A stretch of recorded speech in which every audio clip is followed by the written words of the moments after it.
戚风蛋糕属于只要你学会了原味的，就能演变很多种口味。今天我做的是开心果味的，非常的松软，喜欢的朋友可以试看看。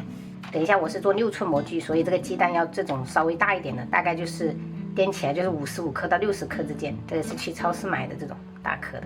首先第一步就是所有的容器这些都尽量无油无水，这样可以降低失败率。先把这个蛋清蛋黄分离，然后蛋清里面最好是不要有蛋黄啊，小心一点分离。戚风蛋糕是属于就操作的话，就是其实10几分钟就能搞定了，主要是烘烤时间会比较长。那我们先把这个放一盘备用。喜欢这个开心果味浓一点的，可以多加一点，大概15克。先加入30克的玉米油，然后60克的牛奶，把这3样给它充分乳化，像这样彻底搅匀哈。接下来我们就准备一个过滤网，把这个60克的低筋面粉过滤进去。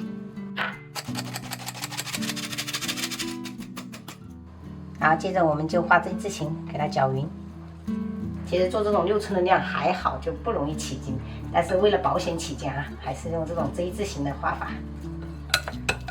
没有干面粉的状态了，很丝滑。接下来我们就把这个3个蛋黄加进来，不要浪费了。然后同样画 Z 字形给它搅匀。平时我们一般都是做水果味的香蕉啊，或者是原味的。第一次做这个开心果还是可以的，这颜色。给它放一盘备用。打蛋清之前，我们要先把这个烤箱预热起来，这样子的话时间才来得及。上火130，下火145，先给它收个30分钟。接下来我们再来打这个蛋清哈，有柠檬汁就滴点柠檬汁，没有的话像我这样滴白醋也是可以的。先开中速给它打到大气泡，打着这种大气泡，准备45克的白糖，第一次加入。打着这种有一点稀粒过后，我们加入第2次白糖。然后我全程都是开中速打的哈，打到这种完全稀粒，有些许纹路了，我们再把最后的白糖加进去。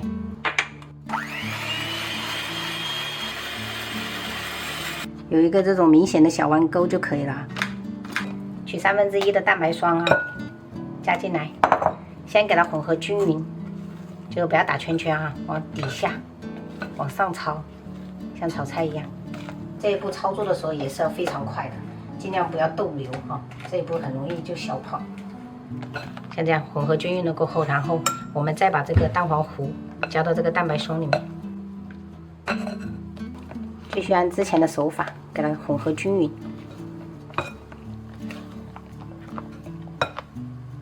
准备一个6寸的阳极模具，我习惯性会垫一个硅油纸在底下。可以不垫啊，因为这个本身就不粘了。从高处倒入面糊，烤之前要这样子轻震几下，震出气泡。接着我们就可以送进去烘烤了，先烤30分钟。30分钟烤好过后，我们再继续风控烤哈，就是上火也是145，下火也是145，然后时间的话给它再烤个25分钟，总时长就是55分钟就可以了。烘烤好过后，我们就给它拿出来轻震2下。然后再给它倒扣，彻底放凉。一定要等它彻底凉透了，我们再来脱模哈。像这样2种温度烤的话，它就是表面不容易开裂的。这时候我们给它取出来，下面这一层硅油纸给它扯掉就可以了。这样做出来真的非常的香。哇，这个横切面会更漂亮，朋友们，绿绿的。直接给它这样子切成一个3角形再吃啊，很松软。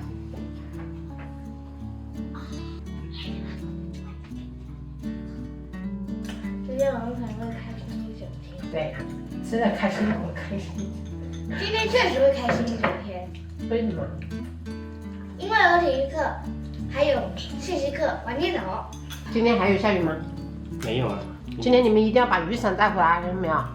不要每次都忘记啊！3个人带回去，3个人都不带回来。白砂糖，白砂糖。冰糖是那种大颗。哦，冰糖我记住。营养价值贼高。差点点就掉了，这水杯差一点点就摔碎了。被你笑死了。我给你看看，哇，红彤彤，啊，红彤彤，白彤彤，白彤彤。这不应该是白花花吗？白花花，红彤彤的。火辣辣，那懂吗？那是妈妈的。什么发热贴？可以，这种力度可以吗，老板？可以。凉吗？不凉。你们固定放在哪里？要记得放哦，不要涂了随地丢。小小的那种抽屉。可以，这样子才能保管。这个校服我是每天洗，每天都干扣啊，不好洗。都是随便乱坐在地上，然后这两个人的这种质量又不好，越洗越薄。拜拜，宝贝们，拜拜。好好上学啊！